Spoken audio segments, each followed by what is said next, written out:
Mirëmbrëma zonja dhe zotrin, do t'jemi së bashku në edicionin qendror të lajmeve në ekranin e kanalit 7, kundër të tjera do të ndiqni. 34 vjeçari Eglant Koçi u vra me plumb pas koke nga shoku i tij pas konflikteve për kriptomonedat. Trupi i pajet ishte hedhur në gremim për u zbuluar me dron.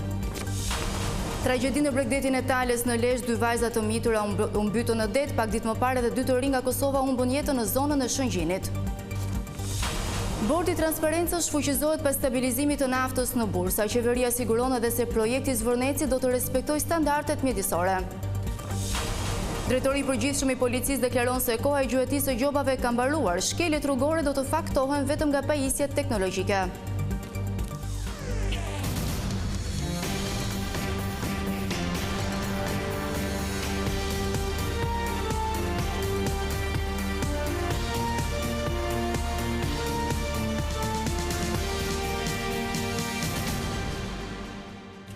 Vjoj me lajmet.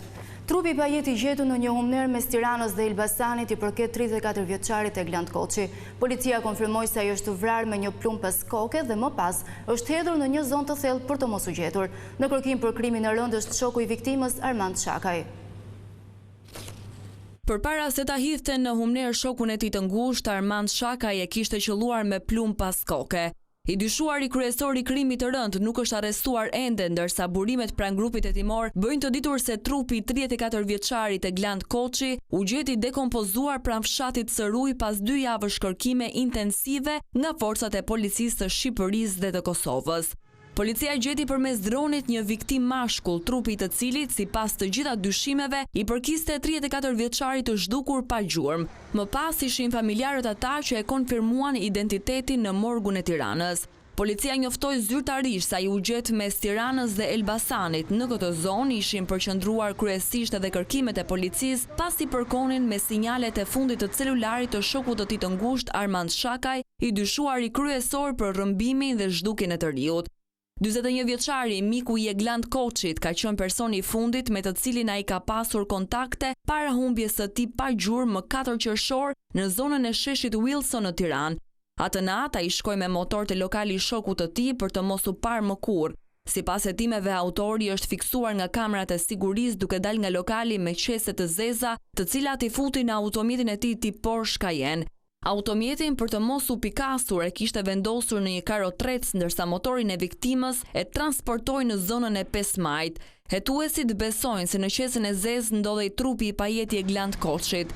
Në dieni të pengmarrjes e më pas të ekzekutimit dhe zhdukjes së trupit, ishte edhe kamarieri i lokalit Enea Zyferi, 25 vjeç, i cili u arrestua në zonën e bulevardit të ri, teksa po lante automjetin me urdhër të Shakajt.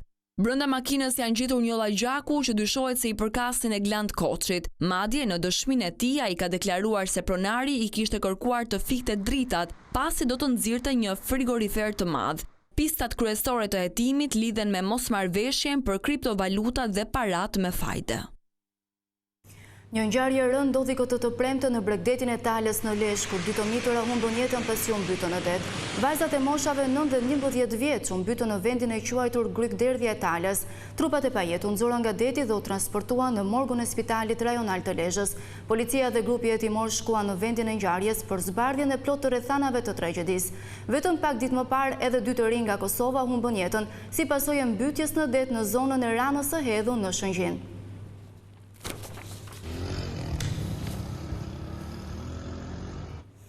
Seanca në gjykatën administrative për padinë e Erion Veliajt ndër prokurorit Olz Dado u shoqërua me debate të forta. Kryetari i bashkisë akuzoi hetuesin se e largoi nga detyra dhe e burgosi duke bërë që sipas tij Tiranën ta mbulojnë plerat. Gjyqi Veliajt Dado dështoi për të tretën herë seanca përgatitore në gjykatën administrative, ku kryetari i bashkisë së Tiranës ka paditur Olz Dadon, prokurorin që e ka hetuar si të emëruar në mënyrë të palishme, filloi me debate. Tensioni u shkaktua nga ndalimi i regjistrimit të kamerave në gjykat. Avokati i kryetarit të bashkisë, Flaren Dreca, akuzoi gjykatën për censur, ndërsa në përgjigje, gjykatësi i çështjes Hasbi Balliu tha se vendimarrja që mediat jenë prezente përfshin vendimet e ndërmjetme dhe atë përfundimtar. Veliaj nga ana e tij thotë se po qëndron për 500 ditë në burg nga një prokuror i palishëm. Unë jam prova e gjallë se nuk jam mbi ligjin, por askush nuk mund të fshihet pas ligjit. Prokurori e ka monopolin për t'ia shkatëruar jetën dikujt, herë me të drejtë e herë me pa të drejtë. Unë do të shkoj në maternitet me policë, por nuk e kam për veten këtë, e kam për çdo qytetar. Për diplomën me pesa të akuzuarit, unë jam sot 500 ditë larguar nga detyra nga një noter me pesa. Jam bërë plehrat mullar, aq sa i shoh nga drejtarët. Nuk është mbjell asnjë pemë. Qyteti ka 500 ditë pa drejtim. Shkak që seanca të shtyhet u bë kërkesa e shoqatës Media dhe Drejtësi për të bërë palë në proces. Shoqata pretendon se nëse Olis Dado është emëruar në mënyrë të palishme, atëherë integriteti i hetimeve të tij është në pikpyetje, ndaj do e mos do duhet transparencë mediatike. Për të bazuar argumentin, avokatët marrin shembull hetimin e 21 janarit ku Dado ka qenë hetues. Ky proces, sipas mbrojtësve ligjor, ka rezultuar me shkelje të rënda në Gjykatën e të Drejtave të Njerëzit në Strasburg. Procesi u fitua nga familja Nika. Jashtë seancës, avokati Veliajt ndau qëndrimin e tij lidhur me kërkesën që shoqata të bëhet palë në proces. Çdo qytetar, çdo taksapagues i Tiranës ka legjitimim aktiv për të bashkuar kësaj padie, sepse ka interesin për të ditur nëse prokurori që ka marrë nga detyra kryetarin e bashkisë tyre të zgjedhur është i ligjshëm apo jo. Kështu, seanca u shtyp në datën 3 korrik, kur edhe gjykata do të ketë dalë me një vendim lidhur me kërkesën. Erion Isaj, kryetari i Bashkisë së Kolonjës, është dërguar për gjykim nga SPAK së bashku me 15 zyrtar të tjerë. Ai akuzohet për shkelje në procedurat e prokurorimit publik të zhvilluara nga Autoriteti Rrugor Shqiptar dhe Bashkia Kolonjë. Ka qenë procedura e ndërtimit të lotit të dytë rrugës Korçërsek me fond 2 miliard, për të cilin SPAK thot se Bashkia Kolonjë nuk ka patur dokumentacionin e duhur. Hetimet kanë zbuluar nëpërmjet ekspertimit grafik të shkrimit se grupi punës së Bashkisë së Kolonjës ka falsifikuar procesverbalet e projektit, në një kohë që ai nuk ekzistonte. Ndërsa ka qenë edhe një procedurë tjetër në të cilën zyrtarët janë përfshirë në paracaktimin e fituesit.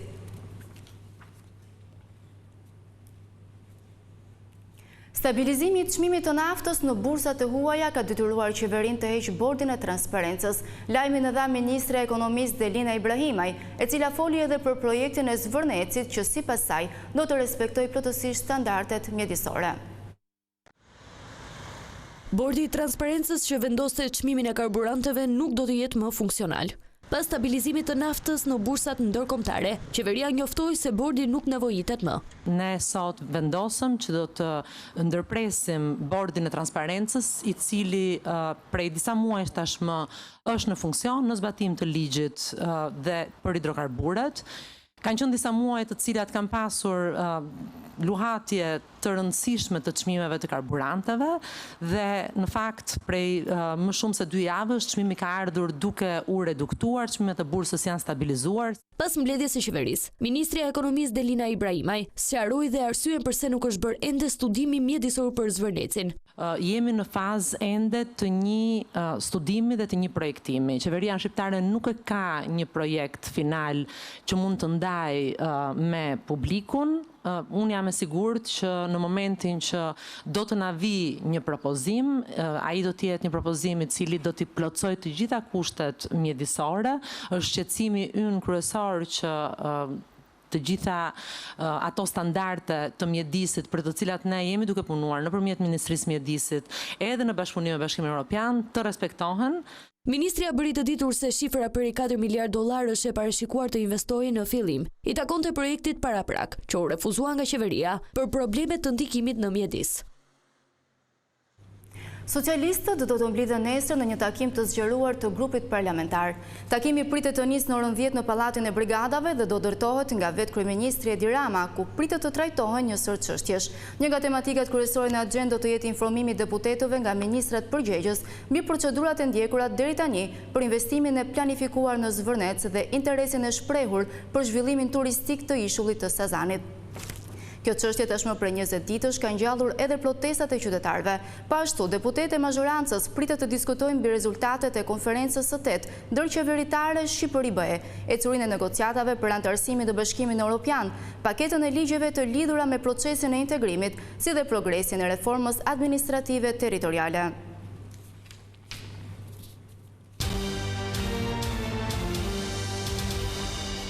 Në aeroportin e Rinasit mbërriti këtë të premte avioni i pari nisur nga Kanadaja. Kryeministri Rama tha se fluturimi direkt nga Toronto në Tiranë do të pasohet nga objektivi tjetër, ai i linjës me SBA-n.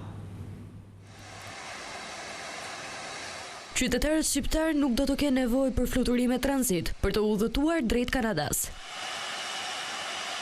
Për herë të parë këtë të premte mbërriti në aeroportin e Rina Sit avioni i nisur nga Toronto, duke shënuar të parin fluturim transoqeanik dhe linjën e parë direkte mes Shqipërisë dhe rajonit të Atlantikut të Veriut, që zgjati rreth 8 orë. Në ceremoninë inauguruese të fluturimit të parë Tiranë-Toronto, kryeministri Edi Rama u shpreh se synimi i radhës është linja direkte me SBA-n. Objektivi ynë strategjik është që së shpejti të kemi edhe linjën tjetër direkte, atë me Shtetet e Bashkuara. Kreu i qeverisë bëri me dije se do të krijohet porta virtuale, e cila do të lehtësojë procedurat për udhëtarët vendas.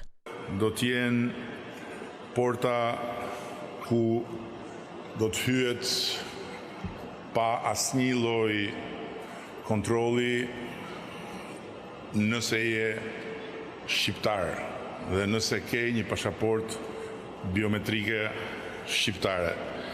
Nuk harroi as projektin e Zvërnecit, teksa u shpreh se turistët e pasur janë ata që sillin fitime për Shqipërinë dhe tërheqëse për ta janë resorte të mëdha. I gamës lartë për çfarë na duhet ne resortet ku vinë ata që janë të pasur, kur ne nuk kemi akses në to.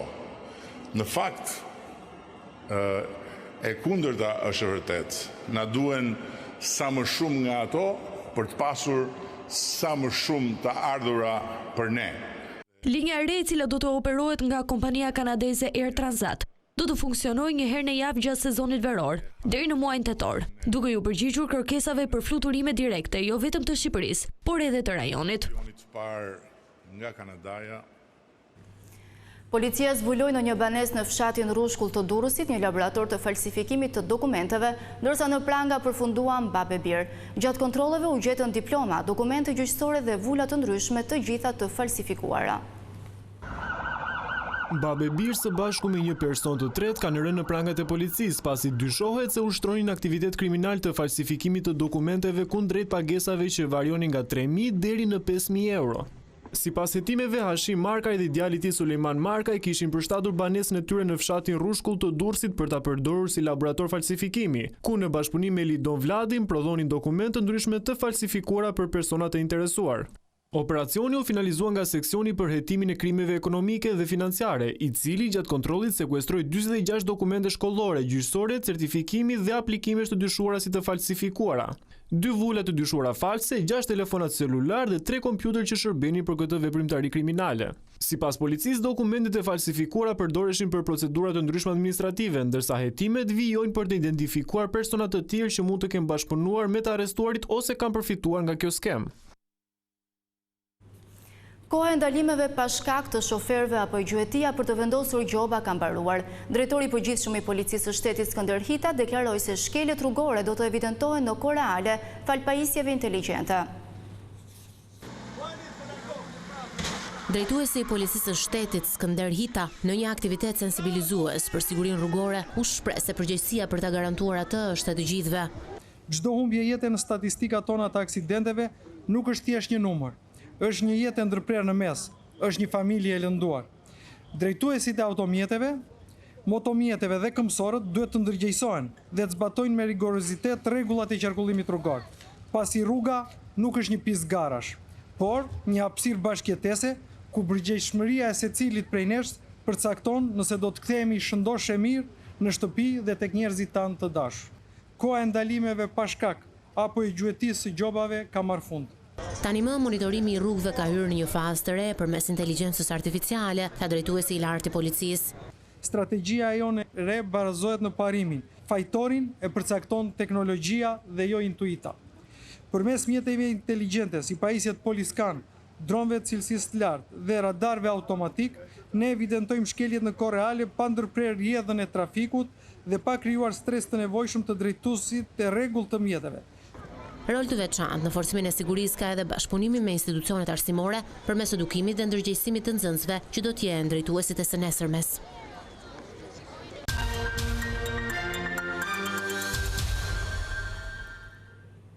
Flamuri blu është ngritur për herë të parë në ambientet e Meliadurës, duke dëshmuar certifikimin e turizmit të qëndrueshëm bregdetar. Resorti është ndërkohë edhe destinacioni i parë në Adriatik që mban këtë flamur, treguesi standardeve më të larta në shërbime. Melia Durrës shënon një moment historik për turizmin shqiptar. Për herë të parë në brigjet e Adriatikut mbi plazhin e resortit me 5 yje valvitet flamuri blu. Certifikimi ndërkombëtar që dëshmon përmbushjen e standardeve më të larta në cilësinë, sigurinë dhe menaxhimin e qëndrueshëm të destinacioneve bregdetare. Unë jam shumë e kënaqur sot si operator kombëtar të jem të Melia Durrës për të ngritur flamurin blu. Është një program ndërkombëtar më i njohur në fakt në botë për të vlerësuar dhe certifikuar turizmin e qëndrueshëm bregdetar. Sot Melia për herë të parë bashkohet familjes së madhe botërore të Blue Flag dhe është destinacioni i parë në Adriatik në bregdetin shqiptar dhe i dyti në bregdetin shqiptar që ngre flamurin blu. E vlerësoj shumë dhe përgëzoj gjithë stafin e Melia Durrës për gjithë përkushtimin, për të përmbushur të gjitha kriteret e për të mbajtur lart standardin turistik për gjatë gjithë sezonit. Ky vlerësim prestigjioz e pozicionon Melia Durrës në rjetin global të më shumë se 5.000 destinacioneve të certifikuara me Blue Flag, një çmim që rezervohet vetëm për plazhet dhe resortet që përmbushin kriteret më të larta ndërkombëtare të shërbimit dhe mbrojtjes së mjedisit. Jemi shumë të lumtur që jemi të parët në Adriatik që kemi flamurin blu. Për ne është një nder ta kemi këtë flamur. Kemi bërë një investim shumë të mirë. Sfidi ishte të bësh disa investime, të ofrosh shërbimin e duhur dhe ta bësh plazhin të aksesueshëm për të gjithë. Flamuri blu është njohja më e rëndësishme që mund të kesh si plazh në të gjithë botën dhe të gjithë e dinë këtë. Me flamurin blu që valvitet mbi vijën e tij bregdetare, Melia Durrës kurorëzon një vizion të ndërtuar mbi ekselencën, investimin e fatgjatë dhe mikpritjen e nivelit më të lartë. Më shumë se një certifikim, kjo është një dëshmi se turizmi shqiptar është afirmuar tashmë si pjesë e hartës së destinacioneve premium të mesdheut, aty ku cilësia nuk është objektiv, por standard. Dhe këtu kemi përfunduar me lajmet, unë ju falenderoj për vëmendjen, bashkë natën e mirë.